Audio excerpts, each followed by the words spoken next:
તૈયારીઓ ડાકોર ખાતે જે ફાગડી પૂનમનો ઉત્સવ ઉજવવા જઈ રહ્યો છે તેમાં પોલીસ તંત્રની તૈયારીઓ પૂરી થઈ ગઈ છે. આપણે રાસ્કા મહેમદાવાદથી શરૂ કરી અને ડાકોરનો લગભગ 55 કિલોમીટરનો જે રૂટ છે જ્યાં પદયાત્રીઓ ચાલતા આવશે એ સમગ્ર રૂટ આપણે પોલીસ બંદોબસ્તથી સજ્જ કરેલ છે. તમામ પોઈન્ટ ઉપર ફિક્સ પોઈન્ટ અને ક્રોસ પેટ્રોલિંગ રાખવામાં આવ્યું છે જેથી કરીને યાત્રાળુઓને કોઈ પણ પ્રકારની મુશ્કેલી ના પડે. સમગ્ર રસ્તા ઉપર તેમજ ડાકોરમાં કુલ મળીને ટોટલ 18 જેટલા પોલીસ સહાયતા કેન્દ્ર બનાવવામાં આવે છે જેના પર પીએ સિસ્ટમ દ્વારા લોકોને માહિતી આપવામાં આવશે. સાથે સાથે જો કોઈ પોતાના પરિવારથી અથવા તો પોતાના સંઘથી વિખૂટું થયું છે તો એ પોલીસ સહાયતા કેન્દ્ર ઉપર જઈ અને ત્યાં પોલીસની મદદ લઈ શકે છે.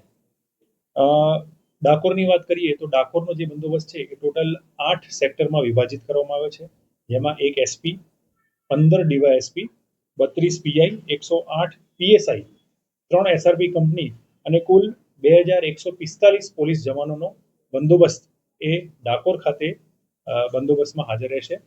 આ વર્ષે સરકાર તરફથી 2 ડ્રોન ફાળવવામાં આવ્યા છે એટલે આ 2 ડ્રોનનો ઉપયોગ પણ બંદોબસ્તમાં કરનાર છીએ. ડાકોરમાં વિશ્વાસ 2 પ્રોજેક્ટ હેઠળ સીસીટીવી કેમેરા પણ લગાડવામાં આવ્યા છે.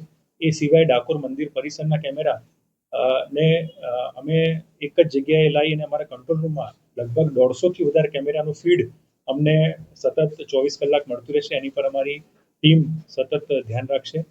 એલસીબી, એસઓજી અને ક્યુઆરટીની ટીમો એ મંદિરની અંદર અને બહાર પણ હાજર રહેશે જેથી કરીને કોઈ પિક પોકેટિંગ અથવા બીજો કોઈ અનિચ્છનીય બનાવ ન બને.